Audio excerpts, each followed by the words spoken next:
माँ, मुझे कुछ महीनों के लिए विदेश जाना पड़ रहा है।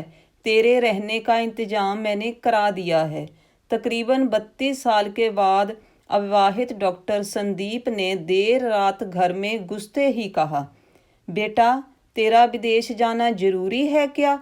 माँ की आवाज़ में चिंता और घबराहट झलक रही थी। माँ, मुझे इंग्लैंड जाकर कुछ रिसर्च करनी है। वैसे भी कुछ ही महीनों की तो बात है, संदीप ने कहा। जैसी तेरी इच्छा, मरी सी आवाज़ में माँ बोली। और छोड़ आया संदीप अपनी माँ प्रभा देवी को पड़ोस वाले शहर में स्थित एक वृद्ध आश्रम में। वृद्ध आश्रम में आने पर शुरू शुरू में हर बुजुर्ग औरत के चेहरे पर जिंदगी के प्रति हताशा और निराशा साफ झलकती थी। पर प्रभा देवी के चेहरे पर वृद्ध आश्रम में आने के बावजूद कोई छिकन तक न थी। एक दिन आश्रम में बैठे कुछ बुजुर्ग आपस में बात कर रहे थे। उनमें 2-3 महिलाएं भी थीं। उनमें से एक ने कहा, डॉक्टर को कोई सगा संबंधी नहीं था जो अपनी माँ को जहाँ छोड़ गया? तो वहाँ बैठी एक महिला बोली, प्रभा देवी के पति की मौत जवानी में ही हो गई थी। तब संदीप कुल 4 साल का था। पति की मौत के बाद प्रभा देवी और उसके बेटे को रहने और खाने के लाले पड़ गए। तब किसी भी रिश्तेदार ने उनकी मदद नहीं की थी। प्रभा देवी ने लोगों के कपड़े सिल सिल कर अपने बेटे को पढ़ाया। बेटा भी पढ़ने में तेज था, तभी तो वो डॉक्टर बन सका। वृद्ध आश्रम में करीब 6 महीने गुजर जाने के बाद एक दिन प्रभा देवी ने आश्रम के संचालक राम किशन शर्मा जी के ऑफिस में फ़ोन से अपने बेटे के मोबाइल नंबर पर फ़ोन किया और कहा, संदीप, तुम हिंदुस्तान आ गए हो या अभी इंग्लैंड में ही हो? माँ, अभी तो मैं इंग्लैंड में ही हूँ, संदीप का जवाब था। 3-3, 4-4 महीने के अंतराल पर प्रभा देवी संदीप को फ़ोन करती। उसका एक ही जवाब होता, मैं अभी वहीं हूँ। जैसे ही अपने देश आऊँगा तुझे बता दूँगा। इस तरह तकरीबन 2 साल गुजर गए। अब तो वृद्ध आश्रम के लोग भी कहने लगे कि देखो कैसा चालाक बेटा निकला, कितने धोखे से अपनी माँ को जहाँ छोड़ गया। आश्रम के ही किसी बुजुर्ग ने कहा, मुझे तो लगता नहीं कि डॉक्टर विदेश विदेश गया होगा। वो तो बुढ़िया से छुटकारा पाना चाह रहा था। तभी किसी और बुजुर्ग ने कहा, मगर वो तो शादीशुदा भी नहीं था।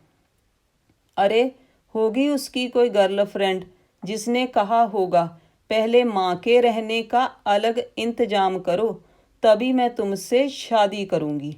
2 साल आश्रम में रहने के बाद अब प्रभा देवी को भी अपनी नियति का पता चल गया। बेटे का गम उसे अंदर ही अंदर खाने लगा। वो बुरी तरह से टूट गई। 2 साल आश्रम में और रहने के बाद एक दिन प्रभा देवी की मौत हो गई। उसकी मौत पर आश्रम के लोगों ने आश्रम के संचालक शर्मा जी से कहा, इसकी मौत की खबर इसके बेटे को तो दे दो। हमें तो लगता नहीं कि वो विदेश में होगा। वो होगा यहीं कहीं अपने देश में। इसके बेटे को मैं कैसे खबर करूं?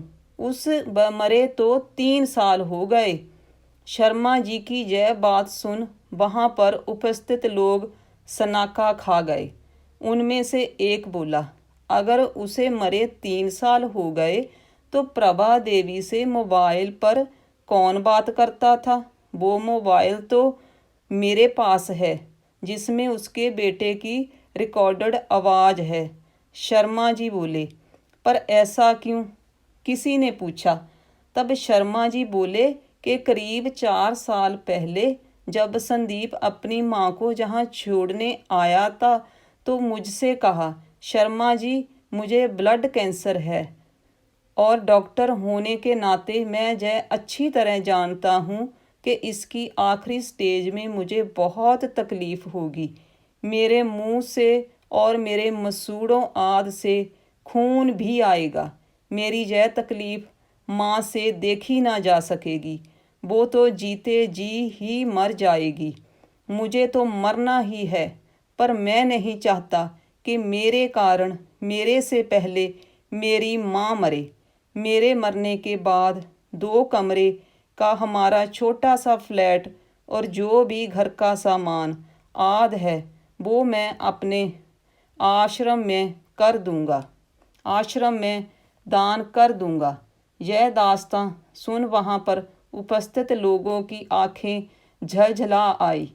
प्रभा देवी का अंतिम संस्कार आश्रम के ही एक हिस्से में कर दिया गया। उनके अंतिम संस्कार में शर्मा जी ने आश्रम में रहने वाले बुजुर्गों के परिवार वालों को भी बुलाया।